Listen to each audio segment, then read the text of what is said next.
Atlético Paranaense, quinto colocado agora do Brasileirão, com 12 pontos ganhos. E já também, depois do Atletiba, já vive uma semana de Copa do Brasil, tem jogo pelas oitavas contra o Botafogo. Vamos falar mais do Atletiba, depois a gente aborda aí a sequência da semana do Atlético Paranaense. Alexandre Senechal. Vamos lá, Linha, porque o Atlético tem de fato, né, essa maratona, né, a gente falou bastante aqui no Bate Pronto, 9 jogos em abril, 9 jogos em maio, tem a oitava de final da Copa do Brasil contra o Botafogo, líder do Campeonato Brasileiro, na quarta-feira, jogo de ida na Arena da Baixada, mas o clássico Atletiba, é claro, ainda é assunto aqui no Bate Pronto. O Furacão que manteve um tabu que vem lá desde 2000, na Copa João Avelange de 2000, né, que foi o Campeonato Brasileiro daquele ano. O Atlético não perde desde então pro Curitiba na Arena da Baixada quando o assunto é Campeonato Brasileiro. São 15 jogos, 10 vitórias do Atlético, 5 empates no Clássico, 21 gols marcados agora e 8 gols sofridos. O Atlético tem sido dominante quando o assunto é Atletiba na Arena nos campeonatos brasileiros nos últimos 23 anos. E é sobre isso que o técnico Paulo Turra fala. O técnico Paulo Turra falou que o Atlético dominou o jogo contra o Coritiba, que não foi só um domínio no segundo tempo, como vinha sendo nas últimas partidas, em que o Atlético começava muito mal e melhorava no segundo tempo, apesar de que o Coritiba saiu na frente no primeiro tempo e foi pro intervalo vencendo por 1-0.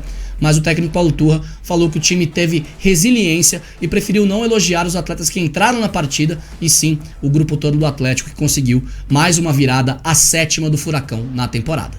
Prefiro falar não dos jogadores que entraram, mas eu prefiro falar da resiliência da nossa equipe. Um jogo onde que tivemos 66% de posse de bola, onde que tivemos 27 finalizações, onde que tivemos o domínio do jogo durante os 90 minutos, dentro da característica, dentro do modelo de jogo nosso e do modelo do jogo do adversário também. Então, assim, eu prefiro falar, os atletas que entraram e fizeram os gols e que nos ajudaram a reverter o placar, são muito importantes, como eu sempre falo, que nós somos um grupo, mas eu prefiro falar no contexto todo, que esses atletas tiveram os suportes dos demais que lá estavam já bastante desgastados, porque um jogo, um clássico, onde que saímos 2 vezes atrás e conseguimos reverter. Então isso é enaltecer muito, muito, muito, muito o grupo de jogadores. Paulo Turra enaltecendo então o grupo de jogadores. Ele falou também um pouco mais sobre esse domínio, deu alguns números da vitória do Atlético nesse Atletiba deste domingo, 3-2 de virada. Falou sobre esse domínio do Atlético, disse que o Atlético foi melhor em todos os momentos do jogo para ele, Paulo Turra. Nós sabemos que tem um sabor especial, que tem uma vibração maior, uma vibração extra. Porém, eu quero salientar, um clássico, que enfrentamos um adversário tradicional, muito tradicional aqui da cidade, é um clássico de muita tradição no futebol brasileiro também, que vem no momento menos bom, né? Então a gente sabe como é que é do outro lado, né? Mas eu quero, assim, o que eu tenho? Eu tenho que enaltecer os meus jogadores.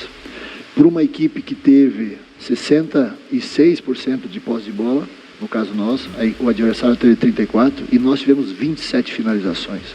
Então, é um clássico, ok, mas nós fomos muito superiores.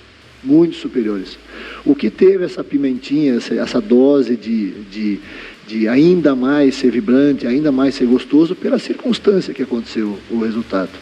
Mas eu tenho que enaltecer, sim, a qualidade do adversário, por ser um clássico, mas eu tenho que enaltecer muito a nossa equipe, que teve completo domínio do jogo, dentro do primeiro tempo, dentro do segundo. Hoje não foi só no primeiro, não foi só no segundo, entendeu?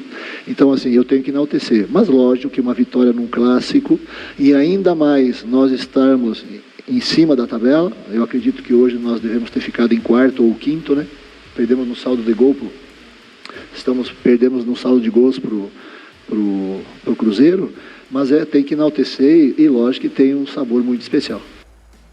Sabor especial, vitória no Clássico, em que, segundo Paulo Turra, o Atlético foi muito superior. A gente acabou de ouvir as palavras do treinador do Atlético. Ainda sobre Paulo Turra, ele falou sobre essa sequência no Brasileirão. Até disse que o Atlético enfrentou times que ficaram entre os 4 primeiros colocados no ano passado. Não é bem verdade, mas sim times que ficaram lá em cima no Campeonato Brasileiro de 2022. Pegou Goiás, é verdade, em casa, foi só o 13º, mas depois Fluminense fora e Galo fora. Fluminense foi o 3º no passado e o Galo o 7º. Recebeu o Flamengo em casa, 5º colocado no Brasileirão no ano passado. Visitou o Inter, vice-campeão, atual vice-campeão do Brasileiro. E aí depois, clássico contra o Coritiba agora na 6ª rodada. A partir de agora, a tabela do Atlético vai ficar um pouco mais acessível, digamos assim, né? Grandes confrontos que o Furacão fez até aqui no Brasileirão, conseguindo 4 vitórias nos primeiros 6 jogos da competição. Eu tenho que enaltecer os 28 jogos que nós fizemos até agora, que são 22 vitórias, 3 empates e 3 derrotas.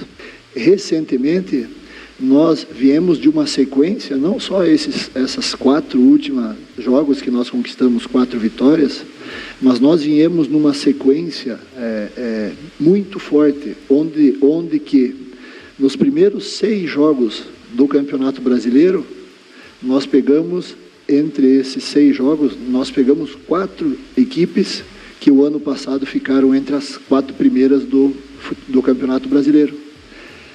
E a última, agora a 5ª, é um clássico, que a gente sabe. Então, acrescentando isso que tu falou, desses 2 últimos jogos lá em Porto Alegre hoje, aí eu acrescento o jogo do Libertad. Qual que foi o outro jogo ainda? Do Flamengo.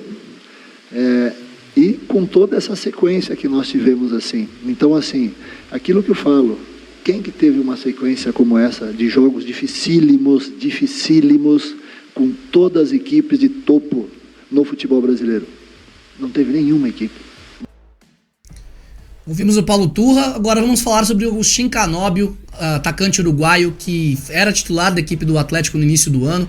Perdeu um pouco de espaço a partir da derrota para o CRB no jogo de ida da 3ª fase da Copa do Brasil, jogo esse que foi a primeira derrota do Furacão na temporada, e entrou nas últimas 3 partidas, foi decisivo contra o Inter de certa forma, porque contou uma assistência para ele, né, no golaço do Christian lá em Porto Alegre, e ontem de fato muito decisivo, marcou o gol da vitória do Atlético sobre o Coritiba já nos segundos finais da partida. O Canóbio falou para ele como foi esse jogo.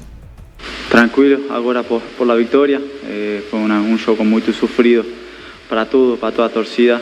Acho que se trabalhou muito bem, um rival que a gente tem muito respeito por toda a história que tem aqui, Atlético e Coritiba.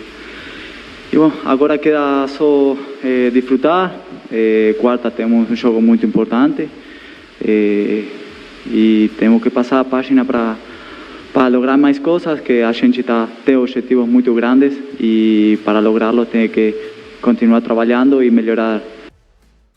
Canóbio falou dos objetivos grandes e também falou que a bola estava pesando para ele nessa fase que ele não estava vindo tão bem nos jogos que ele perdeu, né? Acabou ficando no banco de reserva, sequer utilizado pelo Paulo Turra em algumas oportunidades, como foi na vitória contra o Libertad, por exemplo, lá no estádio Defensores del Chaco em Assunção, no Paraguai. E o Canóbio agora voltando ao time, né? Não titular de novo, mas querendo buscar o seu espaço, falou sobre esse momento ruim que ele viveu nas últimas semanas. Recién estamos falando com Vitor Roque e Pablo. A bola essa pesava muito, né? Mas acho que foram muitas semanas ou os dias muito difíceis para mim. Sempre falei com meu pai, com minha família que está lá no Uruguai, que tinha que continuar trabalhando, que esteja preparado, porque em qualquer momento tocava a oportunidade. Tocou contra Flamengo, acho que 5 minutos, mais o tempo de desconto. Depois tocou contra Inter e aí aproveitei e dar o melhor de mim, ajudar a todo o grupo, sempre concentrado em lo que eu puedo dar, minha fortaleza e tratar de buscar a vitória, que é o mais importante para nós. Canóbio apoiado no apoio familiar e também no trabalho sério dia a dia para poder voltar ao time do Atlético, sendo decisivo na partida de ontem. Deixo 2 perguntas para a Jana e para o Dalk. Primeiro, sobre o Paulo Turra. O Atlético foi de fato tão superior assim no clássico de ontem? E a segunda, sobre o Agostinho Canóbio. Ele tem vaga aí nesse time? O Dalk, que não gosta muito do Pablo com o Vitor Roque junto, o Pablo mais uma vez jogando pelo lado do campo ontem com o Vitor Roque centralizado. Mesmo pela esquerda, Dalk, Canóbio tem espaço aí nesse time do Atlético? Eu teria entrado com o Canóbio desde o primeiro tempo, no lugar do Pablo, porque eu acho que ele tem mais essa característica, né? Pablo é de puxar, do time, ele 10 corre, gols no ano. ele Vocês querem busca. tirar ele do time o tempo inteiro? Ele é centroavante. Não, mas ele pode ser o Pablo lá na frente. Roque, então deixa Ok. o Vitor Roque no banco. Ok, aí beleza. A questão é que os dois juntos, eles acabam minimizando o potencial que os dois têm, né? Você acaba anulando um ou outro. Você anula, na verdade, o Pablo, né? É. O Pablo fica lá na ponta esquerda, né? Sem fazer absolutamente nada, sem conseguir criar uma jogada, porque ele não tem qualidade técnica Ele tava suficiente. ajudando a marcar no primeiro Ele tempo. tenta ajudar a marcar, mas ele não vai ajudar a marcar, porque ele não vai ajudar a marcar com tanta eficiência, porque ele não tem tanta velocidade como o Canóbio, por exemplo, né? Então, eu acho um desperdício gigantesco. Você tem praticamente um a menos no time, né? E não é porque eu não gosto do Pablo, eu acho o Pablo um ótimo centroavante, só que você desperdiça as principais características dele: posicionamento, finalização, né? Você vai colocar o Pablo pra fazer parede pela ponta? Vai adiantar o quê? Vai fazer parede pra quem? Pro lateral? Ele se adaptou, né? Nessa posição de ponta. Mas é que o Rômulo, ele é muito mais agudo. O Rômulo sabe jogar mais de frente com o marcador do que o Pablo. Com certeza. O Pablo, ele tem total a mania de a bola tá vindo pra ele já encaixar no zagueiro, né? De costas pro zagueiro pra dominar como se ele fosse fazer uma parede. Igual um centroavante faz, né? Então, pra mim, o Canóbio tem sim chance. O Canóbio começou a temporada mal, melhorou, piorou, melhorou. e agora tá melhorando. E fez gol. Mas então, é um cara que é um ativo do clube, é um cara que pode dar muito certo ainda. E ele dá resposta, né? Quando ele perde espaço assim, ele entra e entra muito bem, né? Tanto contra o Internacional e ontem, mais uma vez, foi muito bem. Agora, quanto o que o Paulo Turra falou de domínio completo, acho que não, né? Porque o Coritiba teve seus bons momentos na partida, não foi aquele domínio dos 90 minutos, mas o que acontece é que o Atlético ganha os jogos. Eu creio que o Atlético foi melhor, mas domínio completo é exagero. É que, na verdade, assim, o que aconteceu no jogo? A estratégia do Coritiba era defender e contra-atacar. A estratégia do Atlético era atacar, né? E atacar, não tinha outra opção, porque você encontra um adversário que está plantado lá atrás na defesa, jogando com a linha de 5, né? Porque o 3-5-2, na verdade, era uma linha de 5, né? 4-1. É como ele fez contra o Vasco. Na verdade é um 3-4-3. Mas o Curitiba plantou o time na defesa. Ele ficava com 5 jogadores. Porque defensivamente a linha de. Quando joga com 3 zagueiros, defensivamente, você sempre vai ter os 2 laterais se recompondo para defesa, né? Os 2 pontas vão encaixar como se fossem laterais e o centroavante vai ficar balançando sozinho para tentar atrapalhar de alguma maneira no meio de campo, né? Então, na fase defensiva se torna um 5-4-1. Mas ontem, por exemplo, o Marcos Vinícius, em momento algum, ele saiu para atacar. Ele ficou plantado lá. E defendeu mal também. Defendeu mal, é isso que eu ia falar. Então, assim, o Jamerson não. O Natanael não levava aquela corrida do Fernando. O Natanael chegava junto com o Fernando lá na linha de fundo. Com todo respeito ao Marcos Vinícius, né? Primeiro jogo dele. Tinha uma chance de travar o cruzamento, por exemplo. Eu falei algumas vezes aqui quando o Zago trocou o esquema tão rápido, né? Uma chegada, né? Sem um tempo de treinamento, sem dias para trabalhar. Falei que eu achei irresponsável você colocar um esquema novo, né? E hoje eu acho que é irresponsável um pouco, de certa forma, aí colocar um jogador jovem, um jogador que vem de um time do interior para estrear num clássico Atletiba na Arena da Baixada. Fumaça. E outro detalhe, não digo nem responsabilidade, mas, é duro de cobrar alguma coisa até do jogador. Porque é difícil. E como a gente vinha falando, por mais que o Natanael não estivesse vivendo um momento excepcional nas últimas partidas, tem experiência, já tá aí um tempo no time profissional do Coritiba e acho que nesse momento do Atletiba pesou essa questão aí de ser um clássico, jogar na Arena da Baixada, estádio lotado, Foi complicado. E ainda sobre o que vocês estavam falando agora há pouco, da questão do Paulo Turra falou do domínio, o Rogério Boesi comenta aqui, que jogo que o Turra tá falando? Conseguiram virar nos acréscimos. Então, o torcedor coxa branca tá falando que o domínio não foi exatamente o Turra tá olhando jogo. Os números ali, que o Atlético finalizou mais, o Atlético chegou com perigo, colocou bola na trave, o Eric levou muito perigo pra meta ali do Gabriel, mas mesmo assim, né, foi um jogo em vários momentos muito equilibrado. Então, teve assim, o Coritiba fez o gol aos 20 minutos do primeiro tempo, né? Até aquele momento o Atlético tinha dominado o jogo, tinha mandado bola na trave e estava comandando. O gol fez o jogo inverter um pouco. O Coritiba equilibrou as ações. Sim. Aí o Atlético já não conseguiu chegar tanto com volume de criar oportunidades. Aí nós vivemos um período do jogo assim sem ninguém criar nada, né? Tivemos, o gol. Eu anotei três lances, mas não foi nada excepcional, assim. Aos 35, chance do Coritiba com o Bruno Gomes, aparece como um elemento surpresa ali e a chance acaba explodindo na defesa do Atlético. Aos 45 do primeiro tempo, aquele passe, daí chance do Atlético, passe açucarado do Fernandinho pro Eric, e aos 46, claro, uma bela oportunidade ali do Zé Roberto, que tirou tinta da trave. Mais uma oportunidade do Coritiba. Então, nesse momento, o Coritiba estava melhor na partida. Porque do gol do Coritiba até o final do primeiro tempo, as oportunidades não aconteceram como até os 20 minutos o Atlético criou um volume grande de oportunidades. Aí começou o segundo tempo e o Atlético voltou determinado a empatar o jogo. Tanto que empatou aos 3, 4 minutos, né? O gol do Pablo. E a partir do empate, o Atlético deu uma amassada, né? Sufocou o Coritiba se fechou na defesa, aí foram acontecendo as oportunidades. O Atlético, duas defesaças do Gabriel. Aí o Coritiba, aos 21 minutos, numa espetada ali de Marcelino, Zé Roberto e Robson, conquistou o segundo gol, né? No momento até que o Atlético era melhor no jogo. Aí, de novo, deu aquela arrefecida na partida, né? O Coritiba, de novo, conseguiu trabalhar um pouco mais a bola, ter mais tempo de bola para controlar o jogo. E o jogo estava controlado pelo Coritiba até o momento dos 45 minutos. Aí o Atlético fez o gol do William Bigode, né? O Atlético teve lá a oportunidade com o Eric, chutou bola na trave e tal, teve bons momentos, né? Com o Vitor Roque, teve vários escanteios e tal. O Pablo tentou da meia-lua. O Pablo teve aquela defesa do Gabriel que daí deu o rebote do goleiro e o Eric, o Gabriel salvou o rebote também, foi uma defesa monumental. Defesaça. Aquela, né?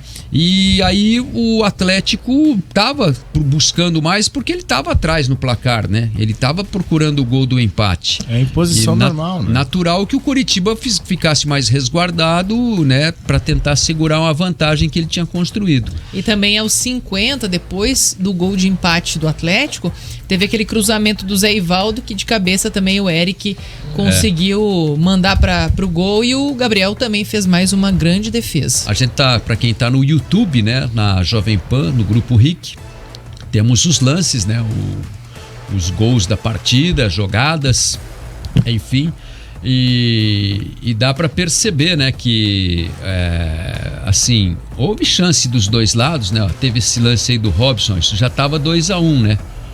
Ele toca a bola, Bruno Gomes, e a tabela, e o Robson bate cruzado.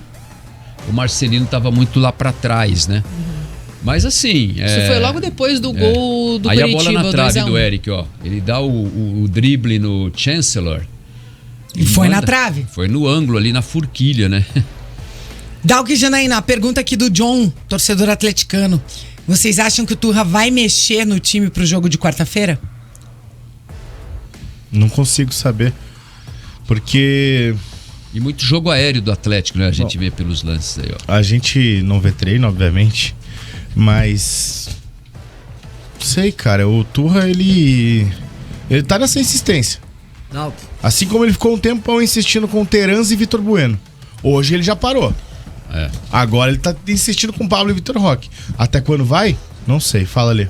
A tendência é que para esse jogo da Copa do Brasil, pela importância, o Atlético mexa muito pouco, se é que vai mexer para esse jogo. Tem que ver se o Rômulo vai ter condição para brigar por uma vaga. Ele que teve um edema na coxa e foi desfalque nas últimas 2 partidas. E pelo planejamento, a tendência é que mexa contra o Bragantino no sábado, jogo fora de casa lá em Bragança Paulista. no interior de São Paulo, porque tem Libertadores no meio de semana, jogo contra o Galo lá no Mineirão. Portanto, o Atlético deve ir com um time muito parecido com o que jogou na partida contra o Coritiba diante do Botafogo nessa quarta-feira. Olha lá, subiu a placa, né? Para quem tá com a gente no YouTube. Chutão ali do goleiro Gabriel. Tava com a bola controlada o Bruno Viana, deu um chutão para a lateral e ó, veja aí. Casquinha do Vitor Roque, bola para o William Bigode, né? Desatenção total e o gol do empate do Atlético já nos acréscimos. Uma outra observação aqui do ouvinte Luiz Polidoro, a gente até estava falando da questão do condicionamento físico, né? Que o Coritiba parece que dá aquela morrida, perde o fôlego, né? Nos minutos finais da partida. E o Luiz diz assim, ó. O condicionamento físico do Atlético é tão... Por que será que é tão superior aos dos adversários? Ele até elogia o trabalho desenvolvido pelo CT e diz que é algo impressionante. A gente até brincava sobre isso antes de entrar aqui no programa, né? Que enquanto o Coritiba perde o fôlego na segunda etapa, o Atlético parece que demora para aquecer no início da partida. O Atlético é mais experiente em se guardar. Isso conta muito. O Coritiba, a gente estava conversando sobre isso ontem, como a TT disse, sobre isso antes do programa. Pô, será que a preparação física, isso e aquilo, será que tá ruim, será que não tá? Cara, às vezes é entendimento do próprio jogador, cara. Às vezes é o jogador que simplesmente não tá dando 100% dele no treinamento. Chega no jogo... Não tem como dar migué. E às vezes a atitude dele em campo, né? Claro, ele acaba se desgastando antes do tempo. Às vezes ele corre errado, às vezes ele tá nervoso. Eu vou dar um exemplo aqui, ó, comigo, bem básico. Eu posso jogar uma pelada todo santo dia da semana. Aí no final de semana tem o jogo do Campeonato Sindicato dos Jornalistas. Tá 5 minutos eu tô morto. E não é só você, né, Doc? Não, é verdade, mas é verdade. É porque... Quando você está treinando, quando você está jogando algo que não vale nada, você joga de uma maneira diferente. Você corre mais ou menos, mas você corre de uma maneira diferente. Só que daí quando você entra em algo competitivo, isso te desgasta. E isso às vezes é questão mental também. O cara às vezes, ele em 5 minutos ele tá com a boca seca, ele precisa tomar água. Sendo que no treino ele fica treinando a semana inteira tranquilo, corre um monte no treino e não se desgasta. Entendeu? É questão mental muitas vezes também.